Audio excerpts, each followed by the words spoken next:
before you do your shoot, parang we just want to give some clarity already para ikaw din wala ka nang iniisip kung ano bang status mo dito sa PBB.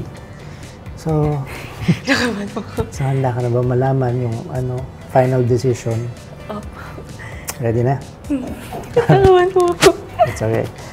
The decision is here.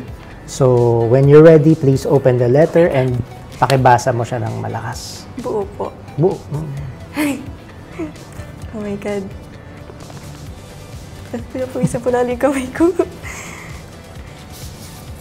Ang gadasalan ko muna. Okay. Okay.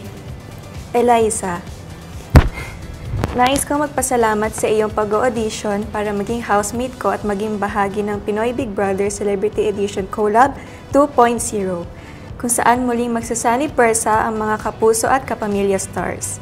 Sa puntong ito, malugod kong ibinabahagi sa iyo na ikaw ay nakapasa sa mga kaukulang medical at psychological tests na bahagi ng proseso ng inyong audition.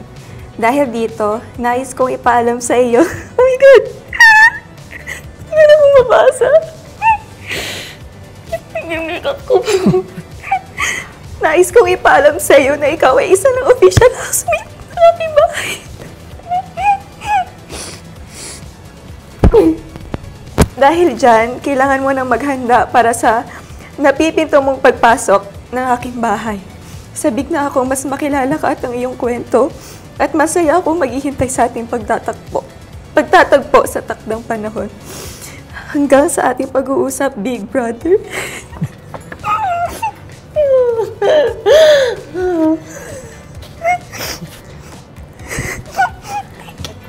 Congratulations. Thank you po.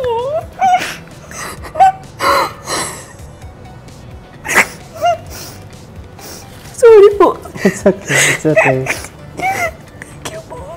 Thank you po. Totoo lang po, na-overwhelm po ako, tapos halo-halo po yung emosyon. Merong saya, merong lungkot.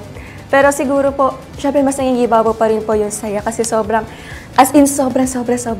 thankful po talaga ako kasi napakalaking help po nito talaga sa akin at sa family ko po. Yun, kita naman po kanina siguro sa reaction ko, sobra po akong nalambot ko talaga yung puso ko.